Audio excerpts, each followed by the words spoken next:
Hello, everybody, and welcome to Geopolitical Trends. Very excited to be with you on this Memorial Day. I know it's a holiday here in the US. For me, I made the decision. It's a working day for me. So still we'll celebrate it in a way that I do. No alcohol, and no, because that's what it is. A lot of people do not know the significance of what a Memorial Day is all about. So anyway, we'll get into that some other time. So anyway, very excited to be with you here. And I have this interesting topic that I want to cover. Of course, we talked about it briefly last time about Caledonia. Today, I'm going to dig deeper into that and provide you my own analysis and insights as to what does it mean, what does protests means, and how does may and will eventually shape the security landscape in the Pacific. So before I'll do all this, can you please, guys, do me a favor? Give me a thumbs up if you can hear me clearly, because I just reset the mics here and all that stuff. So I want to make sure you can hear me clearly. So if it is, please just give me a thumbs up. I will greatly appreciate it. So in the meantime, I am going to look who is here.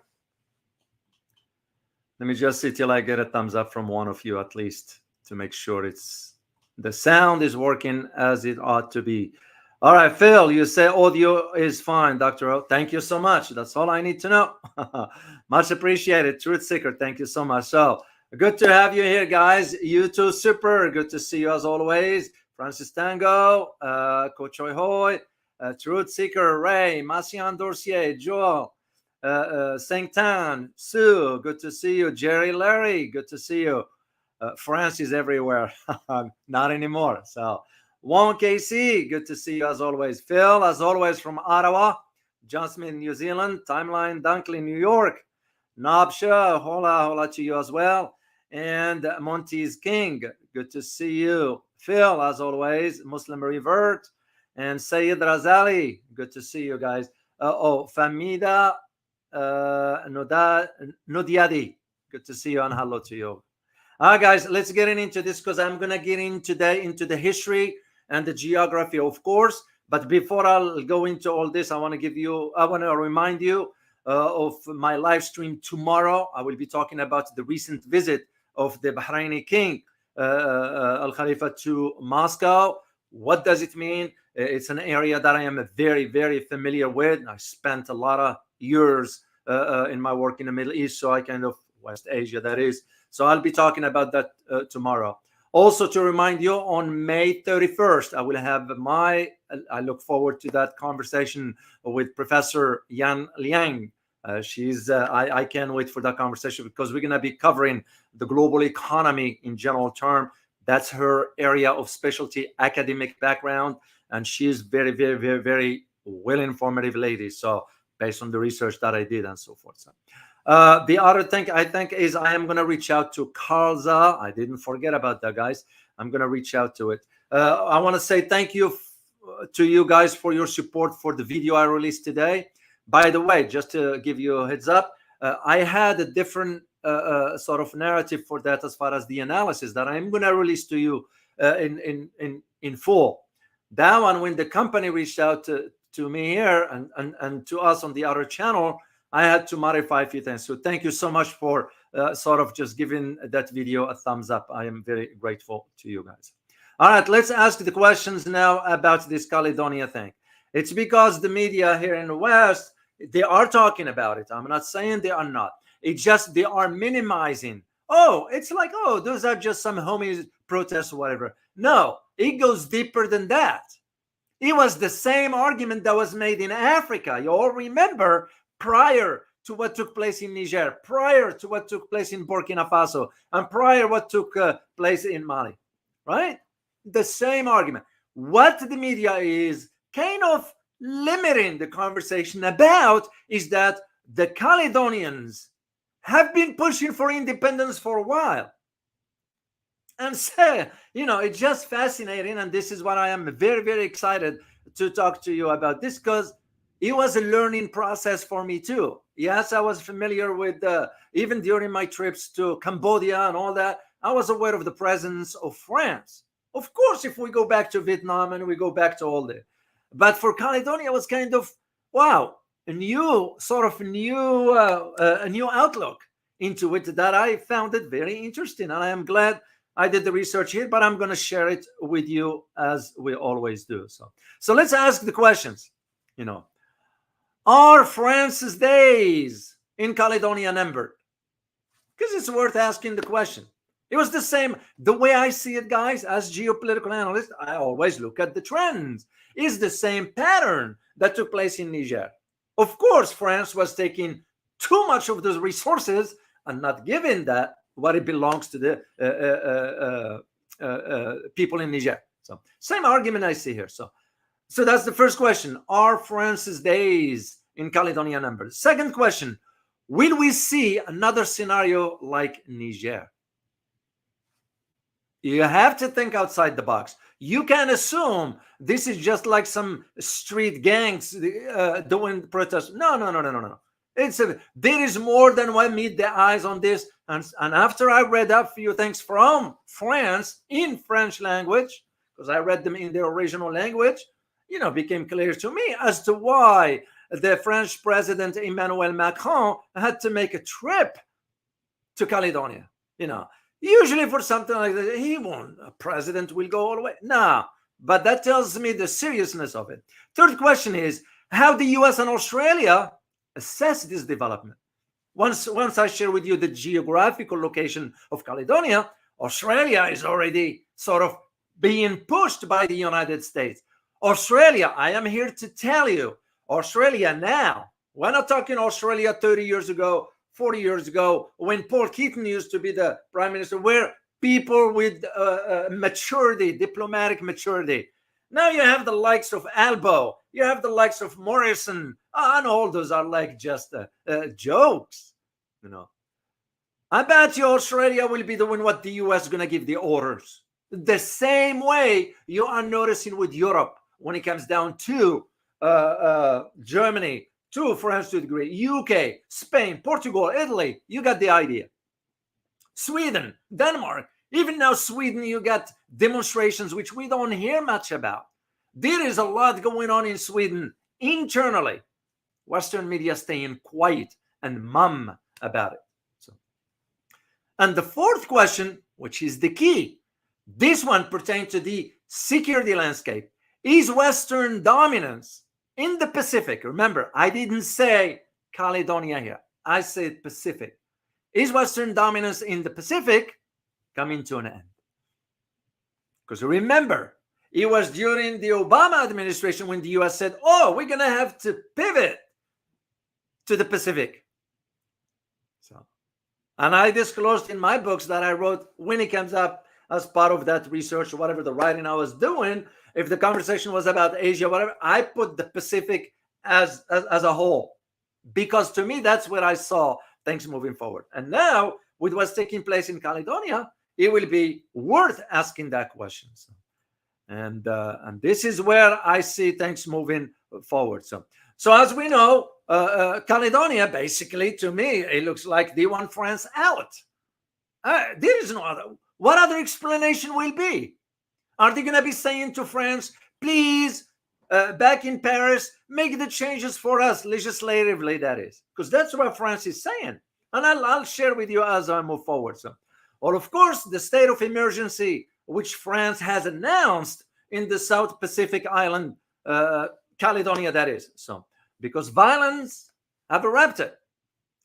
And it's like a cooker pressure, a pressure cooker rather. A broiling point, things are going to get out of control. So Caledonians want a total independence, no matter what you hear. I know some publications in the West, they're talking about independence, but they put in it mildly. In other words, there are those who want independence, but there are those who want to stay under the rule of France. So they are kind of sort of wishy-washy about it, gently manipulating the masses. But what's at the heart of it is that Caledonians, in general, they want independence from France. Now, the question becomes for us is, hypothetically, we go with this. Do you think, and this question for you guys, do you think that France will honor that? Just give me an answer, yes or no, in the chat box. So, and like I asked earlier, are we seeing a repeat of what took place in Niger? So let me see your answer, guys. Be here because I want to see your input regarding that question. Hypothetically, we go with that. That's the will France honor the wishes of Caledonians? Jerry Larry, you say no. Mohammed Mazhar, you say no. Muslim Revert, you say no. Mar Vega, you say hell no. Saniza, you say no. And Chaz, you guys got it. And I share your opinion with this, and I go the same direction as you. Yeah, France most likely will say no. Why? It's because France, by the way, this will realize, and it's already realizing, that is losing its prevalence on the global stage. Has been losing that. The whole Western Europe, for that matter, it's going down gradually. Because this is, and to France, after what took place in Africa, in the Sahel, especially in Niger, Mali, Burkina Faso, this is like a nail in the coffin. I remember when I went to Cambodia, and I one time I went to eat in a restaurant there. It was a French, and the person who was serving, providing the food and all that stuff, I spoke to her and found out she was a French. Turns out to be the owner. She was just helping. It's her business, whatever. And I kind of engaged with her in French. Of course, she was shocked and surprised that a foreigner here speaking French to her, whatever. And I kind of like, what are you doing here? She said, yeah, we stayed here and ended up appearing in a restaurant. So I was aware of the presence of France.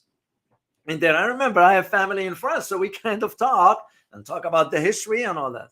Well, is the idea of now what took place in Africa, we're seeing the repetition of it, or better, repetition of it in Caledonia. So, well, Caledonia has been under this tense situation for several months. It just came out to light recently.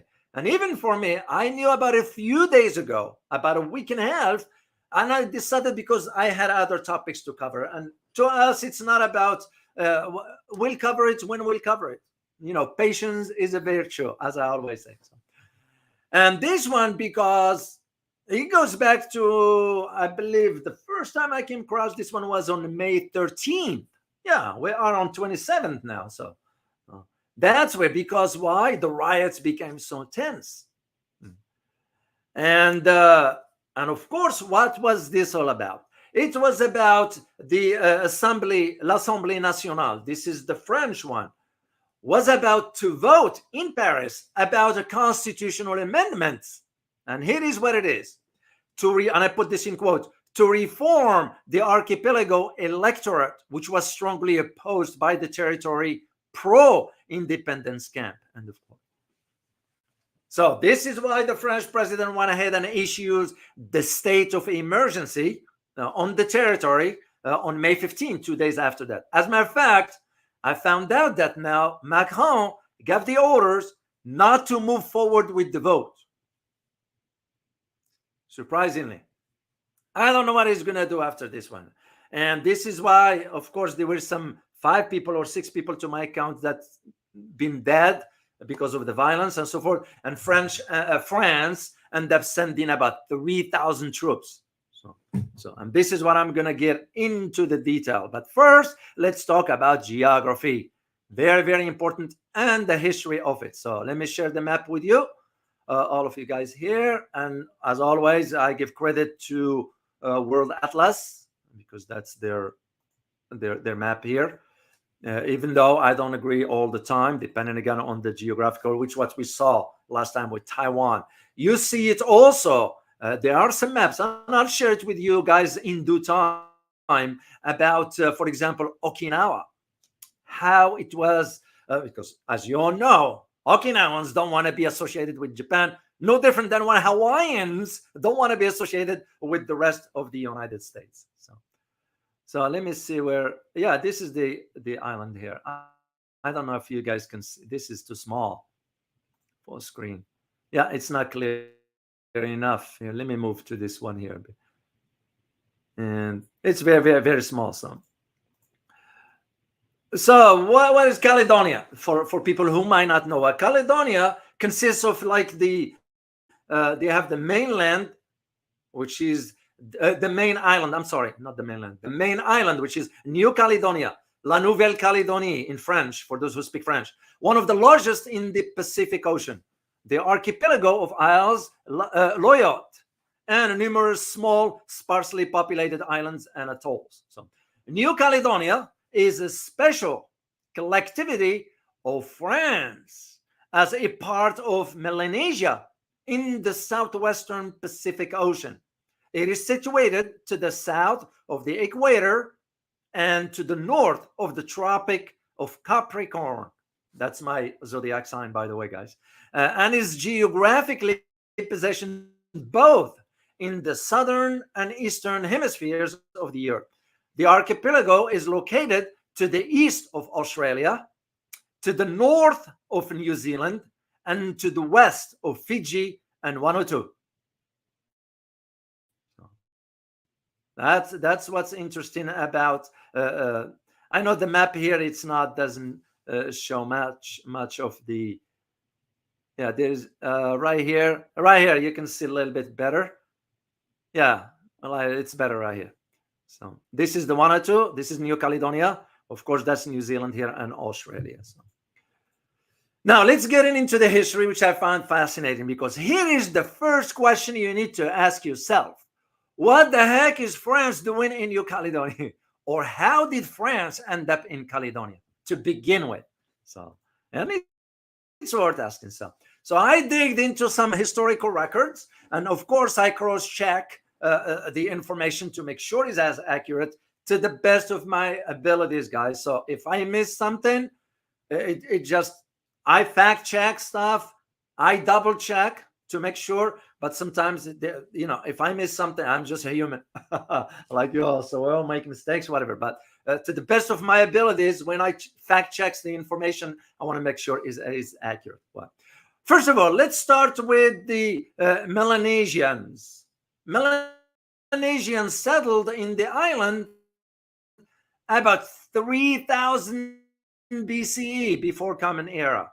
And except Polynesian voyagers probably were cut off from outside contact until the late 18th century CE. You move forward from that date to 1774. The British navigator and explorer, when known in history. Just think, 1774, a British navigator.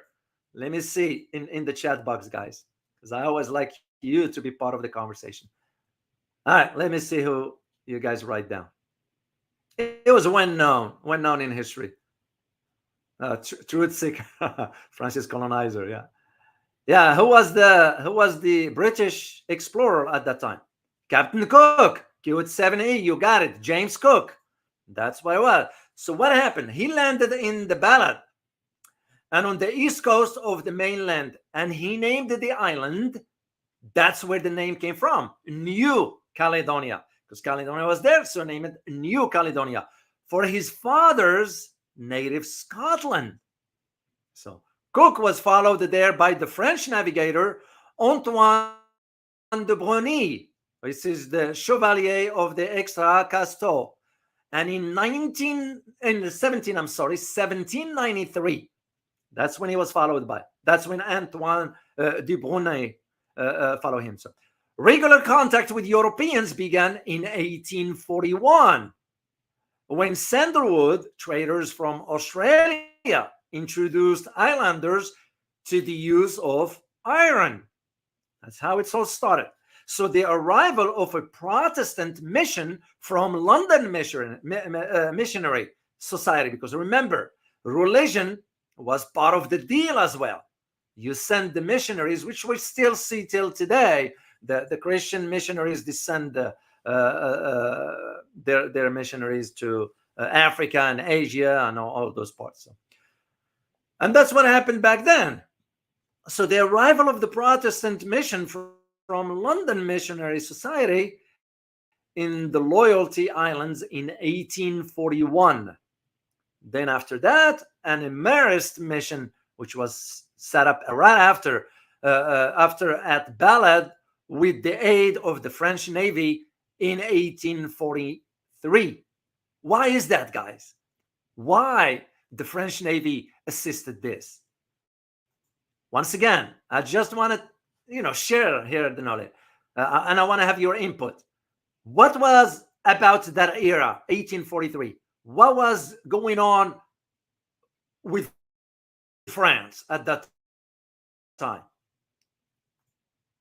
Let me see if you guys can just mention something here.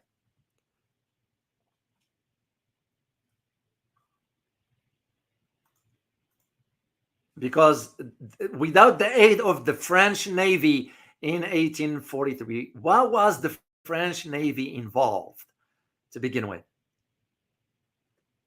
Napoleon, you got it. The idea was that the French Navy was strong at that time. That was the reason why they reached out to them. So back in 1843. And this is the important thing I need you to get out of this. This marked, meaning this period, 1843, marks the beginning of the Protestant and Roman Catholic presence in the territory.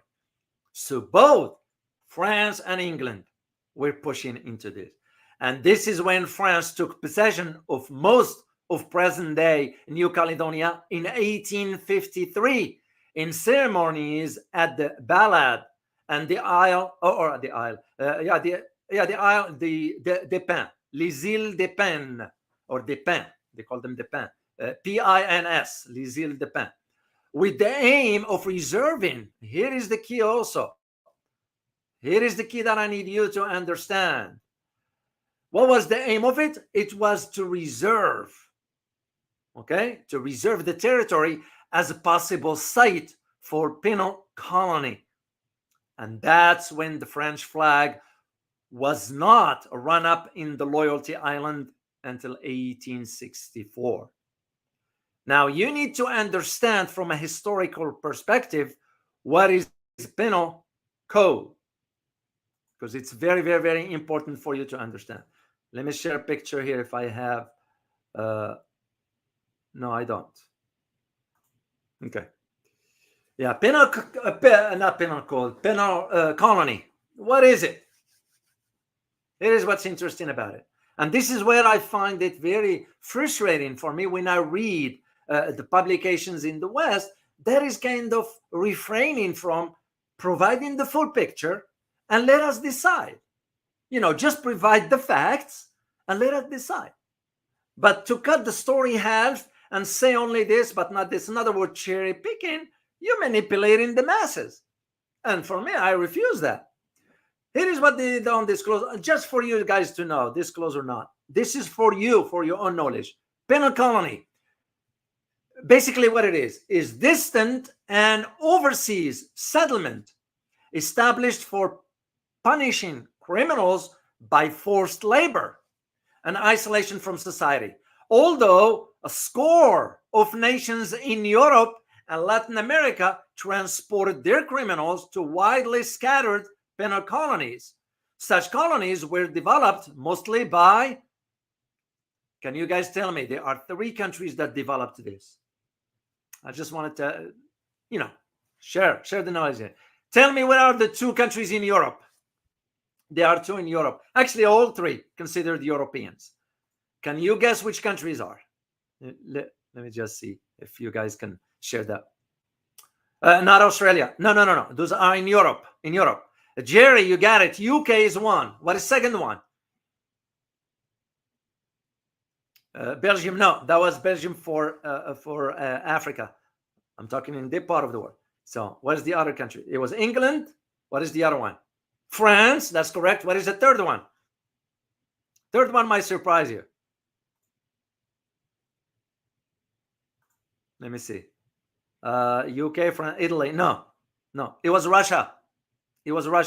This is why still in Russia system, when they send some, I know it's familiar with the locations in Siberia. Those are for they consider criminals according to the Russian system. That's where they send them. That was part of that. So England shipped criminals to America until the American Revolution, and also to Australia, both. So when England had criminals, they sent them to the US and they sent them to Australia because they were both colonies of the Britain. Into the middle of the 19th century. Yeah, that's how far back it was. So France, on the other hand, established penal colony in Africa. This is what we are witnessing now, that Africans are kicking France out. New Caledonia and French Guinea, which of those in the later, including Devil's Island, if you're familiar with it, we're still operating even up to World War II. Those colonies were still operating, the penal colonies. French Guiana, okay, epitomized the worst features of penal colonies. Harsh punishments that included harsh punishments and the underfeeding of prisoners assigned to hard labor was just a routine over there. Then comes the Siberian colonies maintained by the Soviet Union at that time, were initially organized under the Tsar, but were most widely employed from the Russian Revolution through the Stalin era. Governments have since turned to alternative means of crime control, and most penal colonies have been abolished. Might not be all, after all. You know what I mean? You have to think in those terms. So this is where the importance of the history comes in. And of course, that was just brief, because the first human that settled in New Caledonia, or Caledonia, New Caledonia, I just call it Caledonia, was back in 1600 BC. That's when it was. And I'm gonna provide you the link to all this. Here is what's important also. Why all of a sudden Macron has to go down there? And think outside the box, guys. I'm going to ask you a question here. Think from an economic perspective. What is Caledonia known for? Economically, natural resources. What is it known for? Let me see your answer in the chat box. Oh, fight back. Hello to you. What is known for Caledonia? It's known for specific natural resource. Oh, you got it. Karim Hassan, you got it. Wong KC, you got it.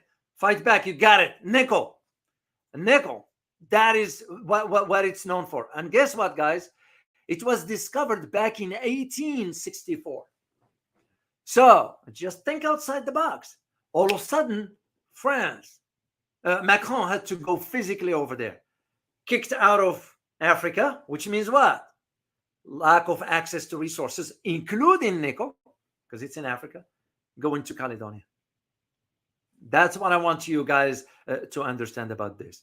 Of course, the detail of all this, I'm not going to go through it in its entirety because it's long, but I will provide you the link. One thing I need you to understand, the New Caledonia became an important base for Allied troops.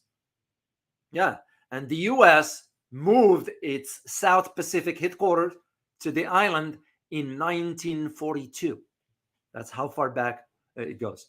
And following the war, we're talking about the World War II at the time, France made New Caledonia an overseas territory and granted French citizenship to all inhabitants in 1953, thereby permitting the Kanaks are the original inhabitants of the land, to move off the reservations. And this is where the Kanak nationalist movement began in the 50s. But most voters at that time, still to a degree today, choose to remain as a territory in an independence referendum in 1958. Yeah, that's how far back it goes. So, and this is what we're going to get into the detail of all this as to why all of a sudden Macron is going physically there. Of course, after what took place in Africa, it's almost, I feel like the colonies now saying, enough. We've had it. We want you out. We can manage our own in our own independence per se. I had one of you guys, David B, shared this comment, and I'm going to share it with you. And spot on. When he wrote, and I quote, definitely New Caledonia in terms of their own independence, but also wider geographically, geopolitically, because of their location relative to Australia, Solomon Islands, and other wanting neutral relations and a relationship with China. You all see the geopolitical dimension to it. France will be under internal pressure and external pressure from NATO, US government that is, to ensure unrest is quelled. End of quote. Thank you, David, for sharing this. So, spot on. This is what I'm saying, guys, the geopolitical dimension to aspect. Nothing happens like this in a vacuum. For Macron, the president of France, to go physically, that tells you the importance of it. It's the same thing that happened yesterday. What happened yesterday? Because Macron was back to Europe and all that. Where did Macron went yesterday? He went to Germany. You know the last time a French president went to Germany, when was it? 2000. Shows you right there where things are headed. Europe is realizing, the end is here. That's why I'm going to release for you guys the video I did today for that company, because that was a dedicated video. I didn't put everything there. I'm going to release another version that is complete with where really things are going. And that is why I put on the thumbnail specifically, let's blame China. This what's going on in Caledonia. This is why Macron has to go. And I will not be surprised that it was a conversation between the US, NATO, and France. That's why he ends up going. It's because Australia, of course, like I always say, Australia does what the US order it to do. No different than other countries, and you all know which ones. So. Now, it is what also was not disclosed openly, is that there's been some movement regarding independence since 2021 in New Caledonia. And that's where those tensions or the crisis been brewing. That's why they boycotted the referendums. And this is why the French Parliament, l'Assemblée nationale, wants to sort of amend the Constitution. Basically, what they want to do, just to break it down for you guys. They wanted to create new legislative that will sort of strip New Caledonians from any say moving forward. Well, but if the Caledonians want independence, what are you colonizing their country for? Plus, we are in, 21st century, and we're still having colonies? That's problematic, in my opinion.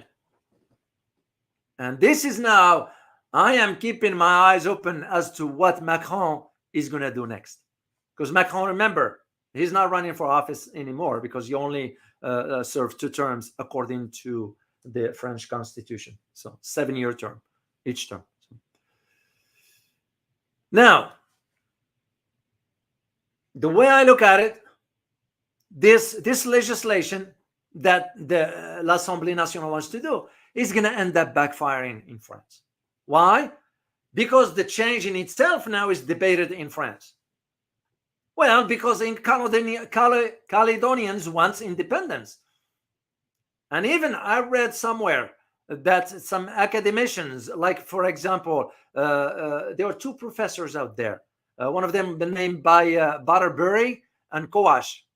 And I couldn't agree more with their assertions when they said, and I quote, "It would frustrate the success of any future referendum on independence of New Caledonia from France." End of quote. Spot on. Because that's the objective of the legislation, let alone having access to the resources. Nickel ain't cheap. So, because they know the moment Caledonia gets independence, which country it's going to side with. Can you guys type in the chat box? Just right off the bat. In your opinion, which country they're going to side with right away? And we already saw an example of this with Solomon Island. Mohammed Mazar, you're right. China, same thing. China. Wong Kisi, China. John Smith, you say France. I can see the logic of your arguments on this, but they're gonna be thinking about it from an economic perspective. Cyborg Ninja, you said Russia. The possibility is there, but I just don't see them because of the proximity. Plus, Russia is considered European, so to them they want to completely go out of the European mindset. This is where, for example, you see the challenge in India, because the mindset of the colonies, because they were colonized by Britain, and that mindset still. To me, in my opinion, Caledonians, when they want independence, they want to break completely from that mindset. That's the way I see it moving forward. And yeah, they want to go with China, and this is why Macron had to go all the way. Because here is the thing: many inside Caledonia, which mainly the settler, the original settler, the Kanak, many of them still see, as of today, nothing but a continuation of the settler colonialism. That's what they're seeing. It was the same in Africa just a few months ago. Till Niger, Burkina Faso, and all of them kicked France out. As a matter of fact, now the US has been kicked out officially with what was it, Niger? Yeah. Even though I was aware of a security agreement between the United States and Niger, they said, forget about it. We want you out completely. So, and the US is backing. Hey, it's their country. They can decide whatever they want. And I'm going to do an update for you guys later on. But here is what the French government is saying, which to me, I want to pull my hair out. Because I know it's hypocrisy. It's a lie. Here is what it says, and I quote: the French government has said the change in voting rules was needed so elections would be democratic. End of quote. So it's laughable. If we are to say this democratic, okay, we go with this argument. How come in Ukraine, when the comedian Zelensky canceled all the elections, even though calling Ukraine is a democratic, where is democracy into that? And this is what the collective West does not get, is the optics on the global stage when they embark on statements like this that is reflecting so badly because of hypocrisy, because of incompetence, because lack of adherence to the will of other peoples.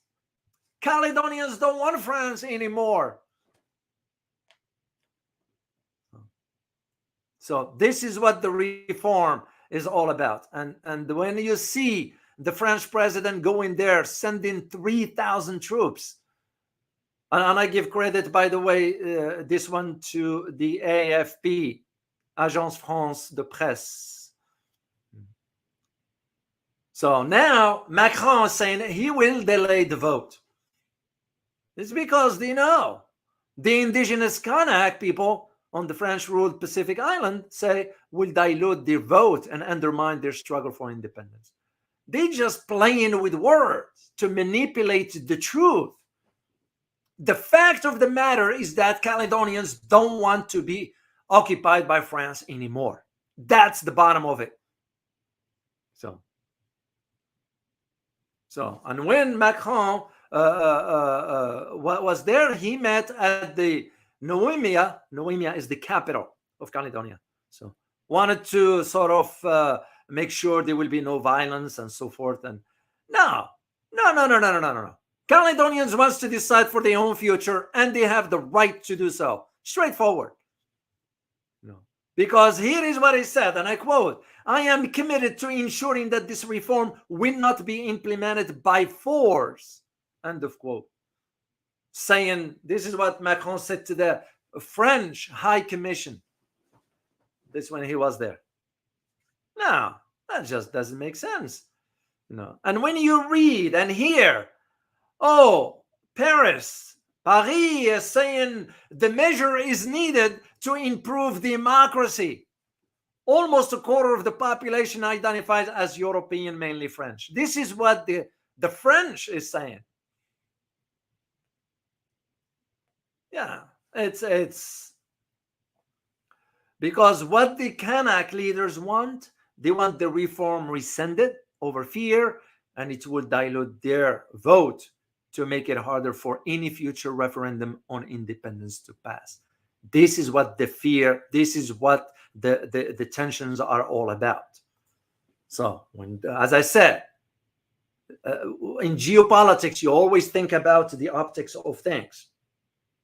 A French president going all the way to Caledonia, it tells you it ain't small matter. But at the same time, going all the way to Caledonia, under whose orders? Or in consultation with whom? That wasn't, of course, a consultation with China or Russia, for that matter. So, let alone France, we sent already sent the 3,000 soldiers. And by the way, those 3,000, they're going to stay there till the Olympics starts in Paris, which will be in July 26th. I don't see good signs for all this. Yeah, and when you start to hear nowadays, any Western leader that talks about democratic legitimacy, it's just empty words, basically a lie. That's all it is. That is all it is. Why? Because we in the West, when I say we, I'm referring to the governments, the leaders, so-called leaders. I don't even consider them leaders because they're pathetic, incompetent. How can you call a leader when he or she is incompetent? Look at the example of France. Look at the example of Germany. Look at the example of Britain, Italy, Spain, Portugal, you name it. Canada, Australia, Philippines. You get the idea. So when they start talking about legitimacy and democratic legitimacy, it's nothing but hypes. What they are afraid of, especially now they found out that Caledonia produces a lot of nickels. Or nickel. I'm sorry, not nickels.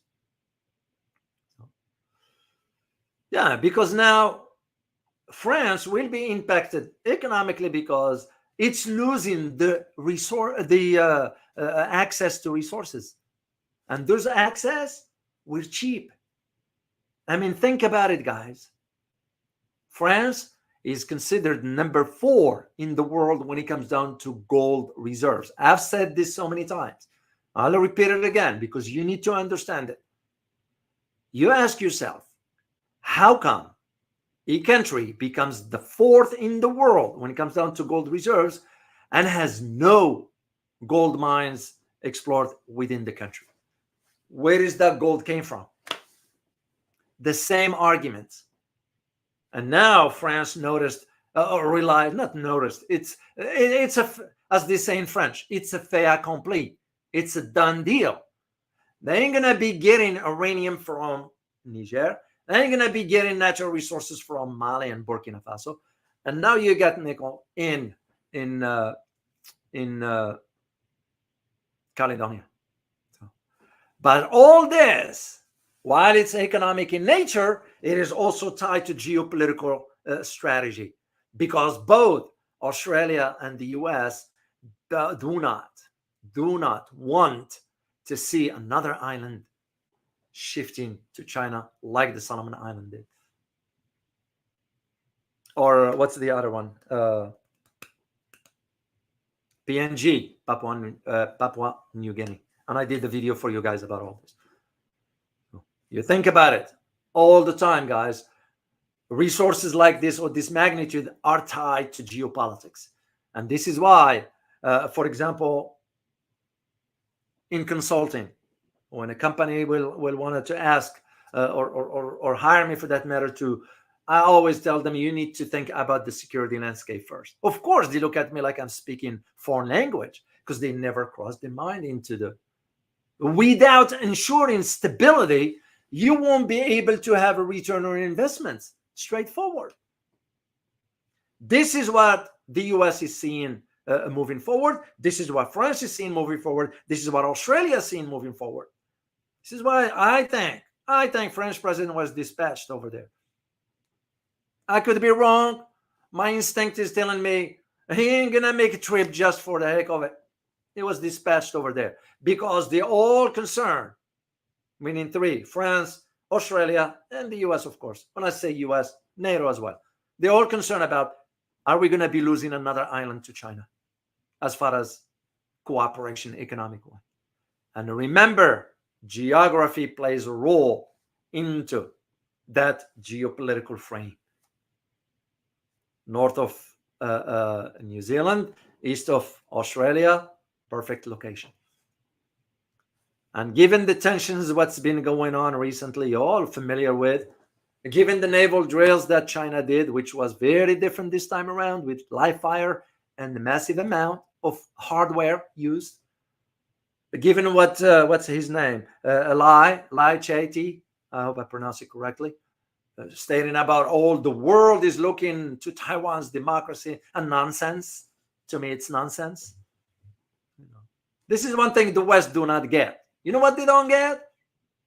You know what they don't get? Taiwanese and Chinese are one ethnicity. So I just, it amazes me the level of ignorance that exists, let alone the ignorance when it comes down to now reading history about, in the case of Taiwan and China, same ethnicity. So this is what's at the heart of it regarding Caledonia. I want you to know. That's why I kind of waited to do this for you guys till later on. And it's just a matter of time, but that's how it works. So now you are noticing the changes in the Pacific that are not to the favor because the US has already lost its dominance in the Pacific. So when Macron is going all the way there, what are you going to do? Just because you have a presidential visit, so what? People wants to be free. And if France honor, which that term doesn't exist in collective West. I mean, it exists within the people. Don't get me wrong, guys. Western people, they're wonderful people. It's like you, all of us. It's the damn government.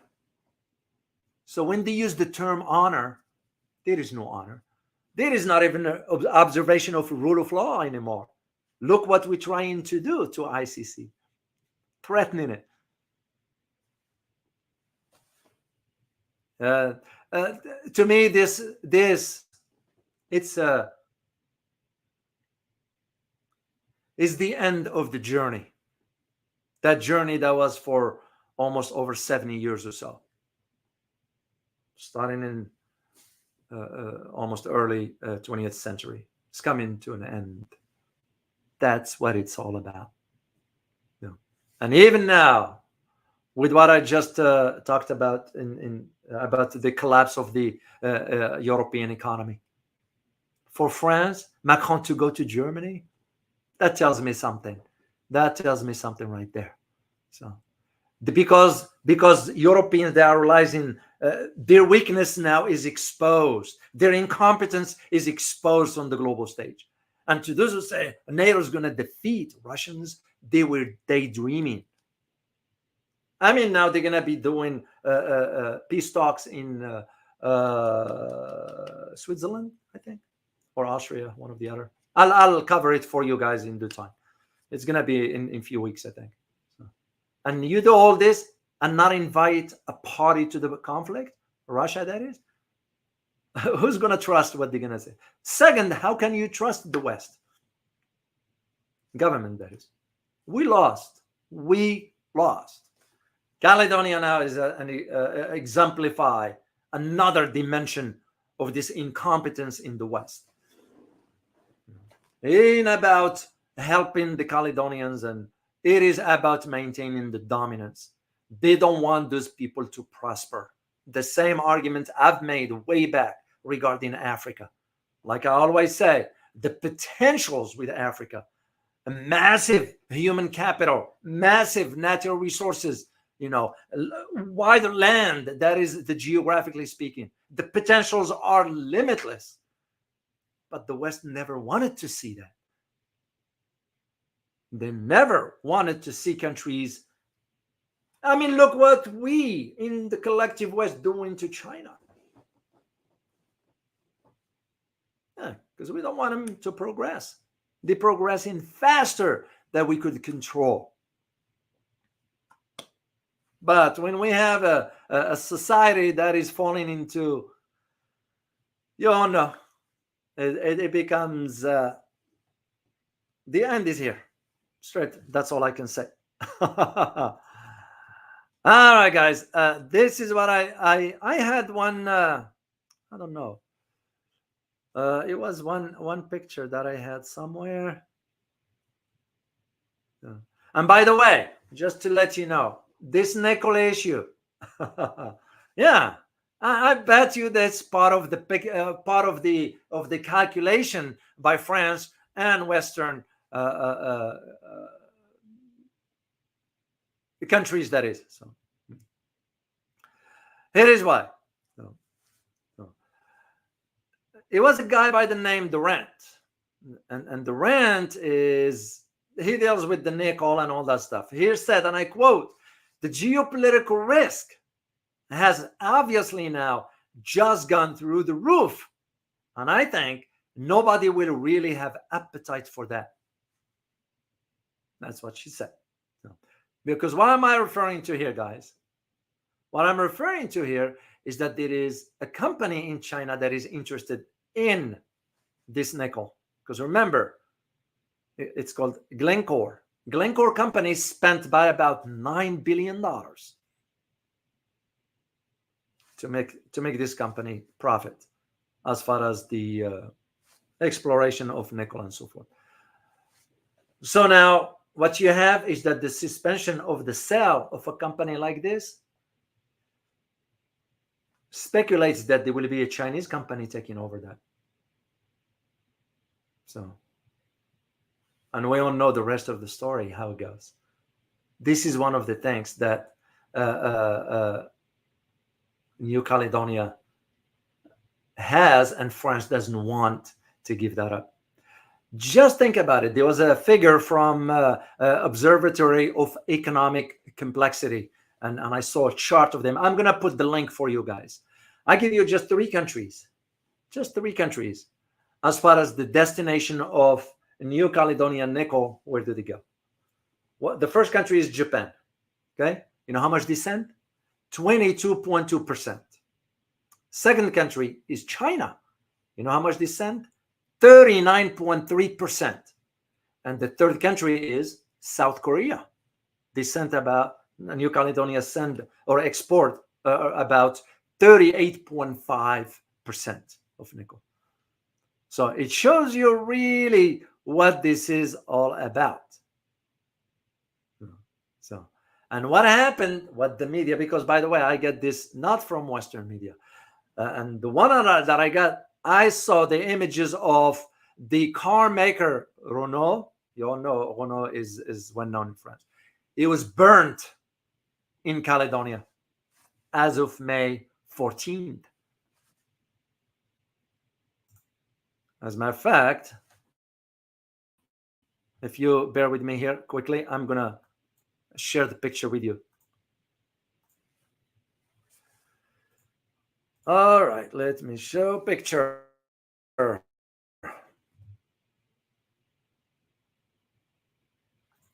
25.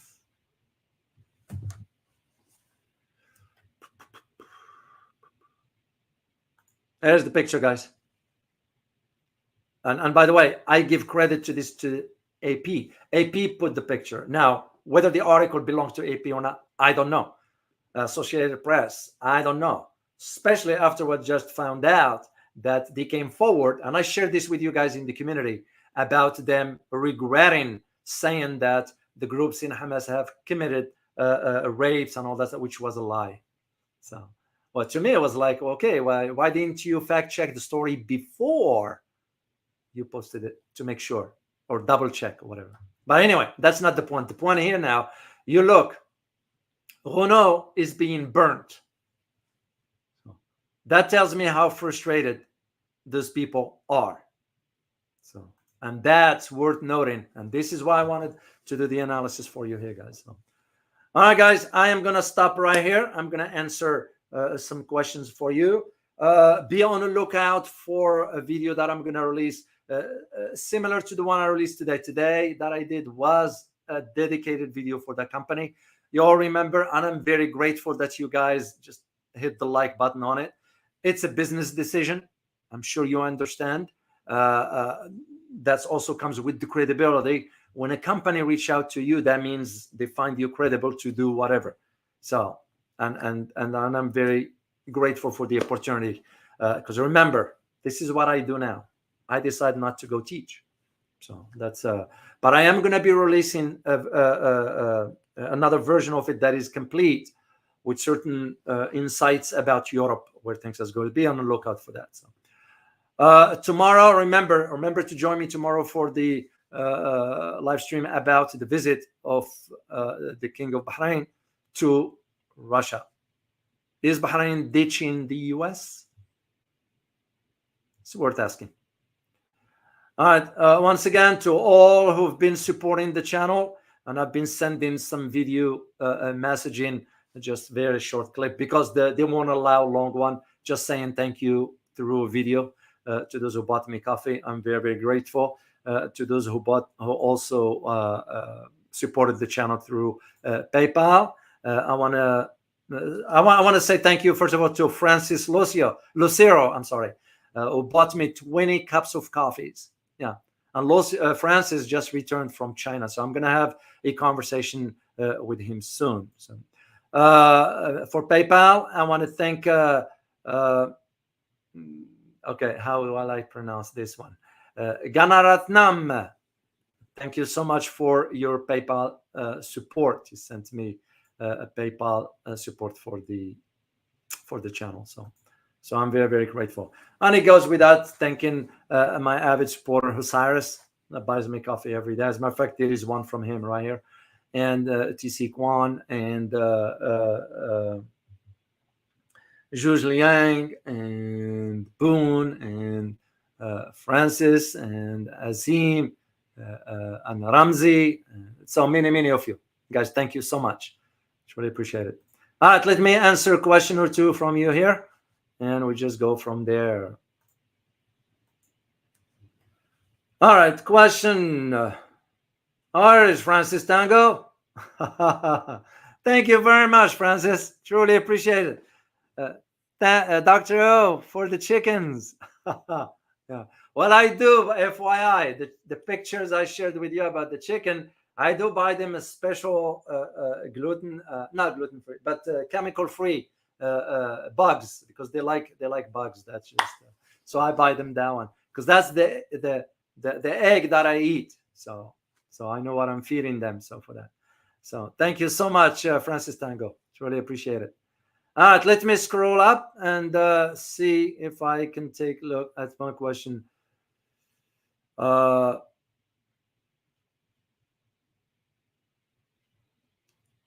I see one from Farhad here. Do you believe Israel is behind the crash of the Iranian president? I can't conclusively say so. All I know is that now more and more evidence suggesting that there was a foul play. Foul play because when you have a transponder turned off, transponders don't turn off on their own. And even with the pilot himself, when he ordered the two other planes to go up in altitude, so they weren't visible to each other, based on one report that I read, that tells me something ain't right. Now, did they recruit the guy? I don't know, and I can't conclusively say so. So I can't answer this one right now, but I am keeping an eye open, conversation with some of my contacts, and we just go from there. So, Army with Harmony. Yeah, thank you for the advice on tin mining. I've been looking at it because to me, it's because I do have family in Europe, and I'm going to ask them if they are interested in considering that, because there is only one mine in Europe. That is the advantage of this one here. And I'm not saying do your due diligence research before you invest money. So, because I am not a financial advisor. They approached us to do the video for them. We say, sure, what is it about? Because I always like to know what I'm talking about. And it's something that I can, and they always ask, Mr. O, if you're interested in investing, feel free to do so. Because they share with me the inside information. Of course, I can't disclose the inside information to the outside world. It's just part of how it is. You go know. But one advantage that I'm looking at here is that one mine in Europe, there's only one, which means there is no competition. So you're most welcome, Army with Harmony. And I hope you enjoyed the conversation on Sunday or Saturday, that is, when we had the community conversation. I always enjoyed those conversations, guys. It's just like free conversation. All right, let me see a question from you.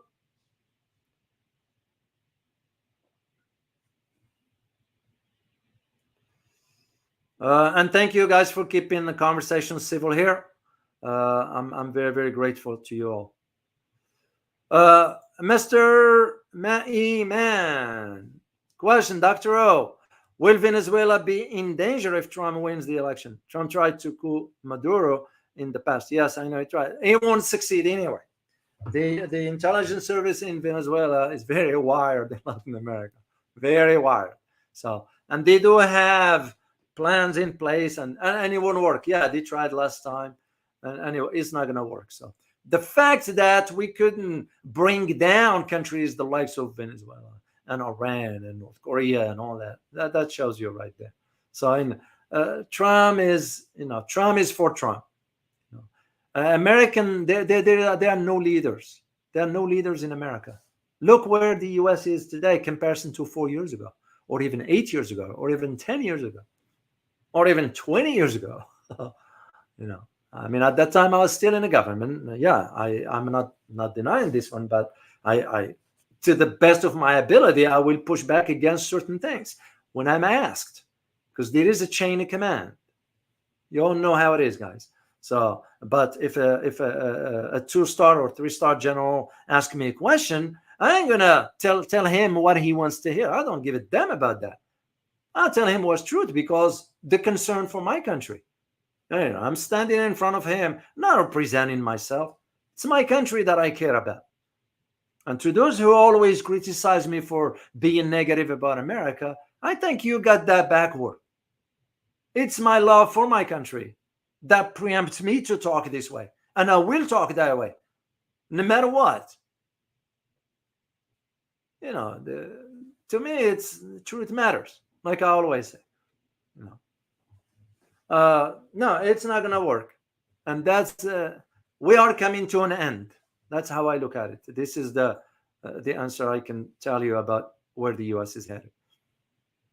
Because the system is corrupted to its core.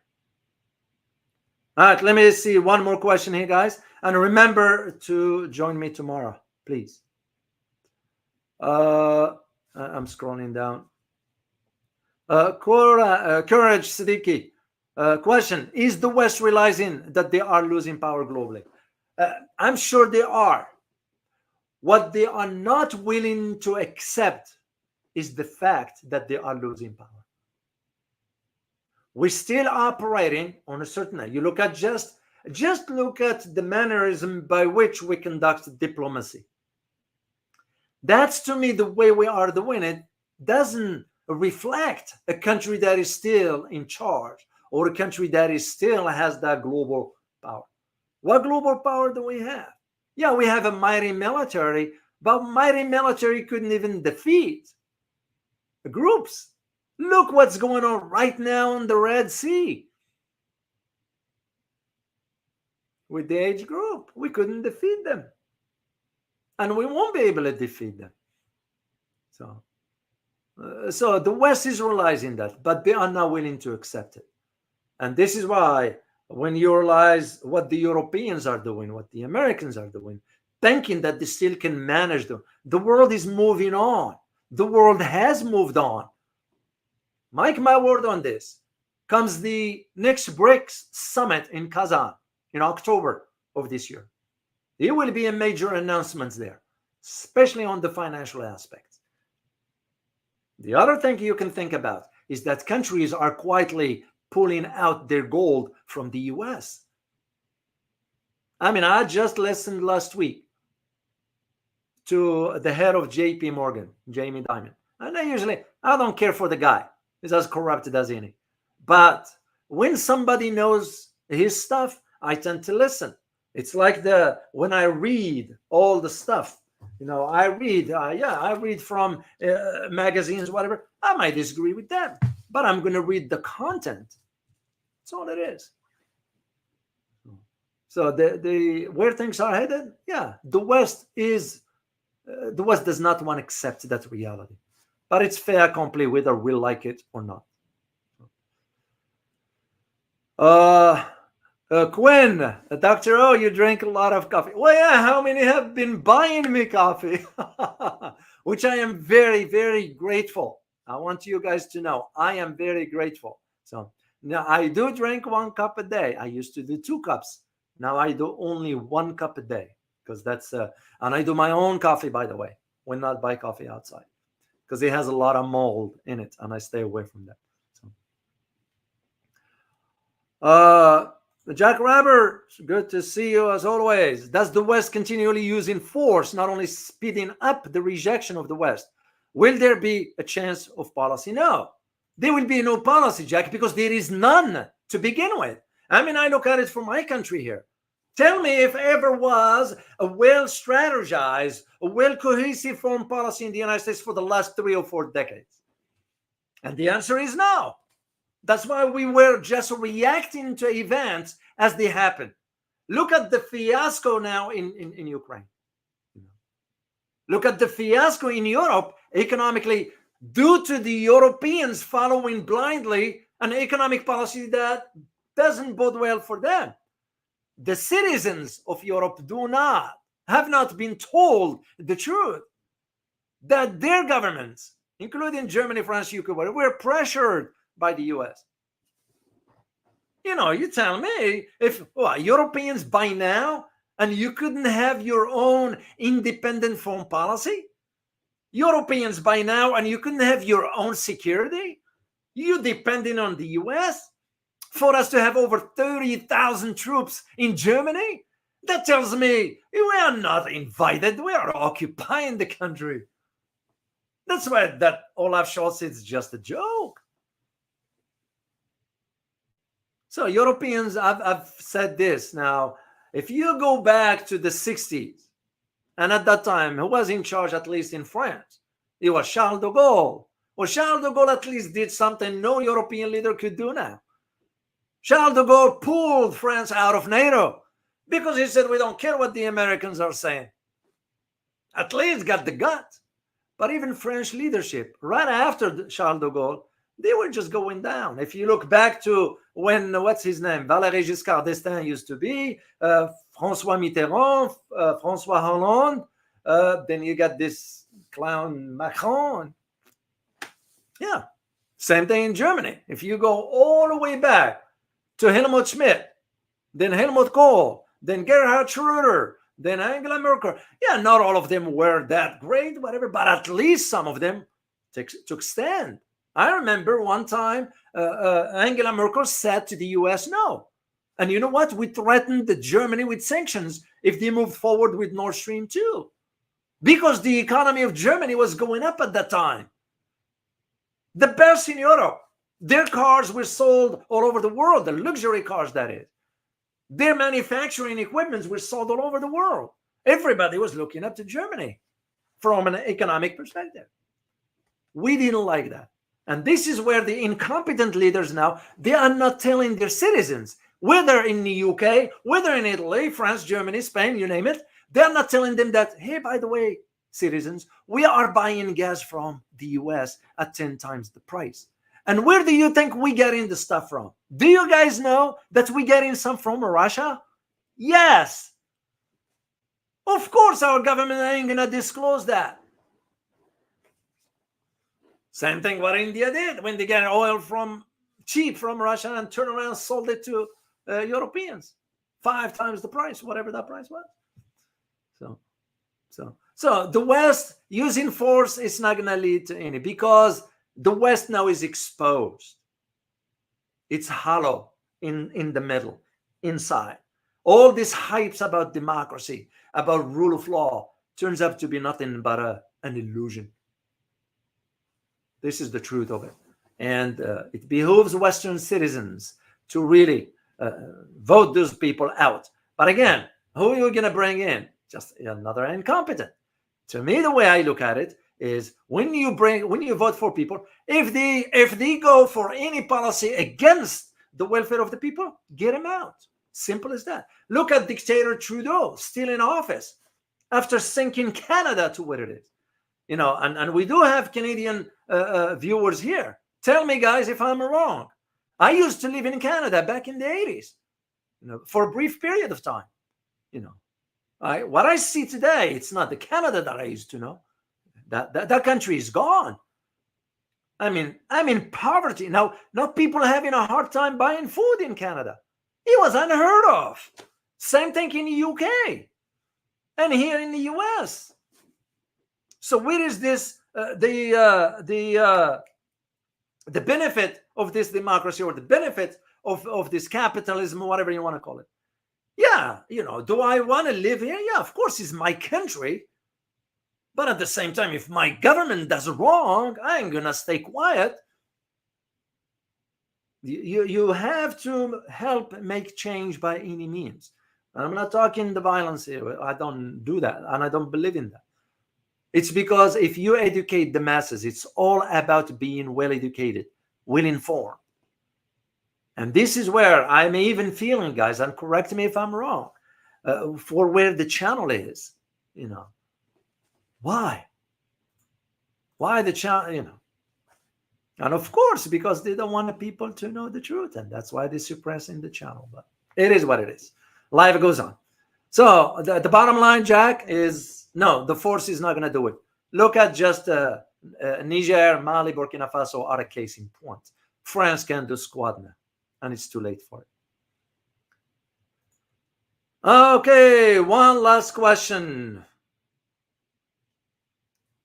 Okay, I'm scrolling all the way down to see, guys, if there is a question there.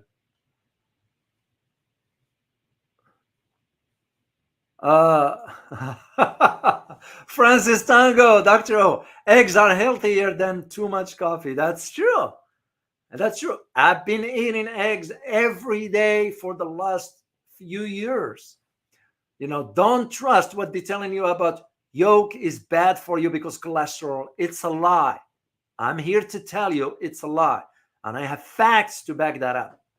I mean, I do my own blood work and look at the numbers, and I have access to people that knows, including Dr. Stewart. Dr. Stewart is a chemist by training, understand the breakdown of all that stuff. Yeah.